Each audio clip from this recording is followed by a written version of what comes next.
Hey, this is Donnie Smith, and in this video is going to be a video response to one of the videos I did on my DIY Auto Body and Paint channel.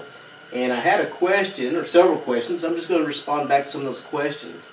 And it's hard sometimes to type exactly what you mean, so I'm going to go through this video and answer some of the questions for you.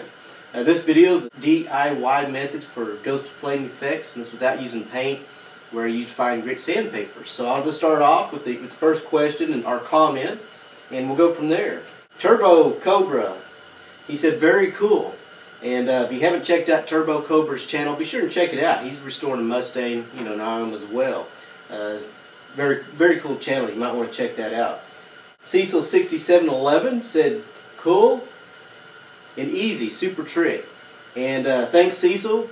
It is a very simple and easy trick. And if you're not sure what video we're talking about, look down here in the description, and I'll put the link to the video there. So, next one is Travis says, will this ideal work with a white vehicle?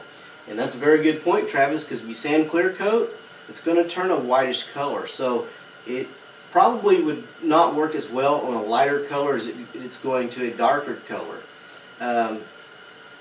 I haven't tried that. I was going to try it, but I never have tried that yet. So it might be something to experiment with. But I do not have an answer for that one, but I do know it's not going to show up as well. But it might be real subtle if that's the look you're going for. John Carey, 1963 Jag, says, very cool idea. I would have never thought about using superfine grit sandpaper to ghost in design. I like it subtle like that. And that's what we were just talking about. A ghost effect flame is not something that you want to be real noticeable, and that's what this does. It's a real gradual look, and it doesn't put a real definite stripe or flame or design or whatever it is you're putting in there. Jeb Chance says, thanks for the video, good stuff. And I'd also like to comment, he has a Mustang that he's restoring, and he has some videos, and I've watched a lot of his videos, and we kind of use each other's ideas, and he's got some good things on there, so you might want to check out his channel. Mike Eom says, if you wax your car after doing this, will the wax hide some of your fading areas? And I tested this after this comment, and yes, it will. And I suspected that it would take just about all of it away, but I found out that it didn't. You could still see it, but it did hide it a little bit. But it looked kind of cool. So if you do wax it, it is going to hide a little bit of the effect, but there'll still be some there. So that's a good question. Thanks for asking, Mike. Anonymous 123473 says, great video. Thanks, Donnie. Do you have a video on mixing paint? Just bought a paint gun, and I'd like to use it.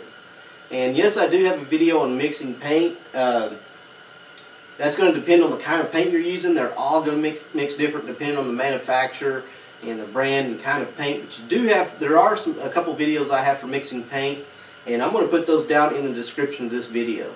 And Summerbeat 5 says, sanding it like that, putting tiny scratches in your paint job, isn't that harmful to your paint and promote rusting?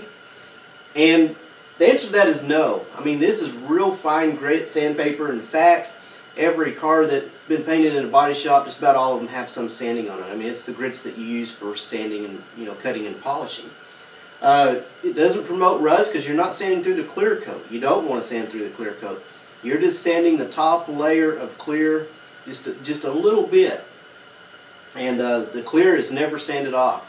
And yes, if you did sand through the clear, that could cause some problems. Or if you got the clear too thin, you don't want to do that either. You just want to lightly sand it, so you just want to lightly sand it. You don't want to put deep scratches or sand too much clear off.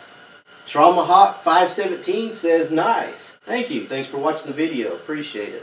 Eric Wells 777 says, no offense, but it seems like it's more trouble than it's worth. And that's just an opinion. And some of these things that we do to cars probably are more trouble than they're worth. Myself, I think this is pretty simple, compared to a lot of things you do, a lot of airbrushing and things. But, it's just what you want out of your car. If you're not that into cars, or you're not interested in being unique or a little bit different, it may be more trouble than it's worth. Like many of the things we do to cars are, probably. But anyway, that's just an opinion there. Thanks for watching and commenting on the video. And PL ON33R says, see, I have thought of that, but I also thought it would damage the clear coat. It's good to know that it's not permanent. And that is something that's true. This is not permanent. If you don't like the effect, you just sand it like you're going to be buffing it, like you would in a body shop. You just sand out past your line where you sand it a little bit more, buff it out, and it's gone. So yes, it is not permanent. And let's see, EIKELISM says, I will do this with my future bike. Make a nice tank design. Totally cool vid, sir. And I thank you for watching, and if you get that, be sure and send me a picture so I can see what it looks like. I've experimented with these things, but I'd like to see how these turn out for you as well. So thanks for watching, and be sure and send me a picture of that. Then we have Zurak1 says, use a crayon instead of the pencil. And that would make sense. It would probably be easier to mark those lines. And another thing that I've heard of using is lead. Not a lead pencil, but the big lead bars. In fact, that's what you're supposed to use. Didn't have one. A pencil will work, but a crayon will work, or anything like that to outline that design that you want for the other side. But anyway, I really appreciate you for taking the time to give your advice.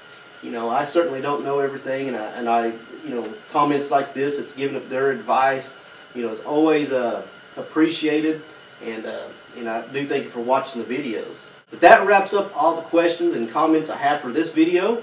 Again, I thank every one of you for watching this video, and if you have any questions, be sure to let me know. Leave a comment on here, and sometimes I may miss a comment accidentally. I don't mean to, but if I do, just comment again or let me know. But I try to answer most of these questions.